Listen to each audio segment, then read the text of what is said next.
चलिए अब बात करेंगे बिहार चुनाव की, जिससे पहले आईएनडीआईए गठबंधन में दरार और एनडीए में ऑल इज वेल नजर आता है। ये हम इसीलिए कह रहे हैं क्योंकि बिहार के मुख्यमंत्री नीतीश कुमार जहां पर एक तरफ प्रगति यात्रा निकाल रहे हैं, एनडीए के सभी सहयोगियों ने साफ कर दिया कि सीएम नीतीश कुमार के नेतृत्व में ही वो चुनाव लड़ेंगे। जेडीयू ने एक पोस्टर जारी किया। पोस्टर में पीएम मोदी और नीतीश कुमार को हाथ मिलाते हुए दिखाया गया। पोस्टर में यह लिखा है कि एकजुट एनडीए, एकजुट बिहार, 2025 में फिर से नीतीश कुमार। उधर आईएनडीआईए ब्लॉक में दरारें नजर आती हैं। आरजेडी ममता बनर्जी को आईएनडीआईए ब्लॉक की संयोजक बनाने की वकालत कर चुकी है। तेजस्वी यादव कार्यकर्ता संवाद यात्रा निकाल रहे हैं, लेकिन गठबंधन के नेताओं से मुलाकात नहीं कर रहे। आज इसी पर चर्चा करेंगे। हमारे साथ गेस्ट का पैनल भी मौजूद है। हम उनके साथ चर्चा करेंगे कि आखिरकार बिहार में होने वाले विधानसभा चुनाव को लेकर के किस तरीके से तैयारियां हैं। लेकिन कुल मिलाकर के इस वक्त जो पोस्टर आप देख रहे हैं, बिहार की राजनीति में पोस्टर वॉर ये कई मर्तबा देखने को मिला है, और अब एक बार फिर से पोस्टर की सियासत यहां पर शुरू हो गई है। एक तरफ बिहार में एनडीए का दावा है कि हम एकजुट है, 2025 से बाकायदा नीतीश कुमार के चेहरे को आगे कर दिया गया है बतौर मुख्यमंत्री। सीएम फेस के लिए नीतीश कुमार एक बार फिर से। दूसरी तरफ जो महागठबंधन है उसमें दरारें नजर आ रही हैं। अब उन दरारों से कैसे पार पाया जाएगा बिहार में चुनाव में, हालांकि अभी वक्त है, लेकिन जो सियासी बिसात है वो यहाँ पर बिछ चुकी है। इस वक्त हमारे साथ भारतीय जनता पार्टी के प्रवक्ता रत्नाकर सिंह मौजूद हैं। बाकी पार्टीज के जो प्रवक्ता है वो भी हमारे साथ जुड़ेंगे, लेकिन रत्नाकर जी, सबसे पहले आप ही के पास आते हुए और आप ही से चर्चा की शुरुआत करते हुए, बिहार में एनडीए यानी कि आप लोग एकजुट होने का दावा कर रहे हैं, विपक्ष कह रहा है कि नहीं, कुछ तो रार है। देखिए प्रिया जी, सबसे पहले तो मैं यही कहना चाहूंगा कि भारतीय जनता पार्टी विकास की राजनीति करती है और विकास के कार्यों को जनता तक पहुंचाती है और उसके हिसाब से जनता हमको आशीर्वाद देने का काम करती है। कई राज्यों में जनता ने हमको आशीर्वाद दिया, केंद्र में तीसरी बार आशीर्वाद दिया, तो जनता जानती है कि कौन काम करने वाला है। और जितने भी हमारे सहयोगी दल हैं जो हमारे साथ जुड़े हुए हैं, वह निश्चित रूप से मोदी जी की जो संकल्पना है 2047 तक एक विकसित भारत की संकल्पना है, उसका पूरा करने के लिए जुड़े हैं। हम यहाँ पे जो भी इस गठबंधन के साथी हैं वो ये नहीं कहते कि हम जो है परिवारवाद से ग्रसित हैं या फिर तुष्टीकरण की राजनीति करते हैं। सारे लोग जो है हमारी विचारधारा से सहमत है कि हम जो है विकास की राजनीति करेंगे और भारत को एक ऐसे मुकाम के लेके जाएंगे जो विश्व गुरु की श्रेणी में अपने आप को। लेकिन रत्नाकर जी, विपक्ष कह रहा है कि नीतीश कुमार मजबूरी है क्या आप लोगों की? नहीं, कोई मजबूरी नहीं है।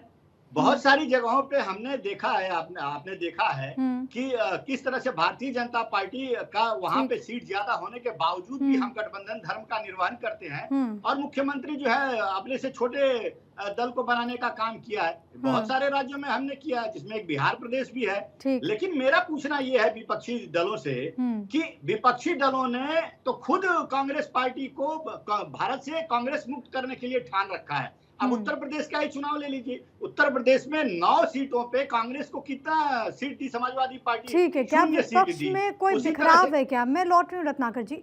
सागर श्रीवास्तव बतौर राजनीतिक विश्लेषक हमारे साथ मौजूद है। श्रीवास्तव साहब, आपका भी स्वागत करते हैं। और यही प्रश्न, क्योंकि बिहार में और खासतौर पर अगर हम नेशनल भी देखें तो विपक्षी गठबंधन में रार की खबरें कई बार सामने आई हैं। ये कहा गया है कि विपक्ष एकजुट नहीं है, कई ऐसे धड़े हैं जो कि यहाँ पर बढ़ते हुए नजर आए हैं, अलग अलग स्वर नजर आ रहे हैं। कितना खामियाजा इनको कम से कम बिहार चुनाव में देखने को मिलेगा इसका?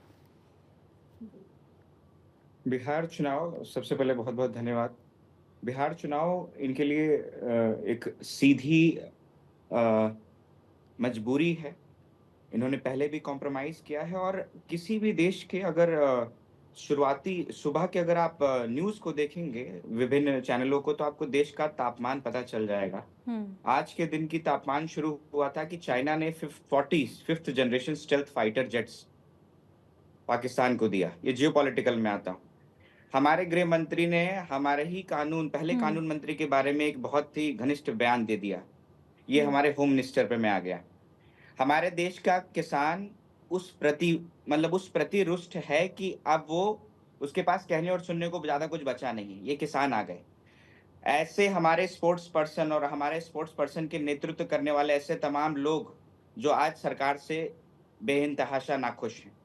हमारे देश का टैक्स पेयर, आप जब ये कहते हैं ना कि कई लोग ऐसे हैं जो कि सरकार से खुश नहीं है, लेकिन हाल में जो चुनाव हुए हैं महाराष्ट्र में, हरियाणा में, इससे भी तो एक मूड समझ में आता है ना। वहां पर तो भारतीय जनता पार्टी की प्रचंड वापसी हुई है, तीसरी मर्तबा सरकार बनी। मैं अपने आप को बस आपसे रिक्वेस्ट करूंगा, मैं अपने को नहीं, आप कंप्लीट कंप्लीट करूं। कीजिए, लेकिन एक देखिए, जो काउंटर होगा आप तो महाराष्ट्र पूछूंगी और ना मैं। हरियाणा की बात कर रहे हैं, हाँ। मैं महाराष्ट्र और हरियाणा पे बात कर रहे हैं, ये जिस दिन हिंदुस्तान एजुकेशन के सही मापदंड में इन्वॉल्व होना शुरू हो जाएगा और जो जानबूझ करके जिन हम अलग अलग मुद्दों पे भटका दिया गया है, यहाँ पर मंदिरों में मस्जिदों में नहीं मंदिर सर, ढूंढने की लड़ाई वोटर्स को लड़ी जा प्लीज आप रही ऐसे है। हल्का मत समझिए। वोटर्स हैं, उनका उनका मन नहीं, है और उनके जहन में जो मुद्दे हैं उसका सम्मान होना चाहिए। तो इसका सम्मान, मुझे लगता है जनादेश का सम्मान आप करना रिसर्च चाहिए। वोटर्स क्या आप है? सभी वोटर्स का तो बहुत सब सेट ही धन्यवाद है। हमारे साथ चर्चा में शामिल होने के लिए। हम इस पर जरूर आगे भी चर्चा करेंगे। लेकिन बिहार में अब जो परिस्थितियां बन रही है, जहां पर एनडीए का ये दावा है कि हम एकजुट है, तो वहीं विपक्षी गठबंधन जो है उस पर सवाल उठ रहे हैं।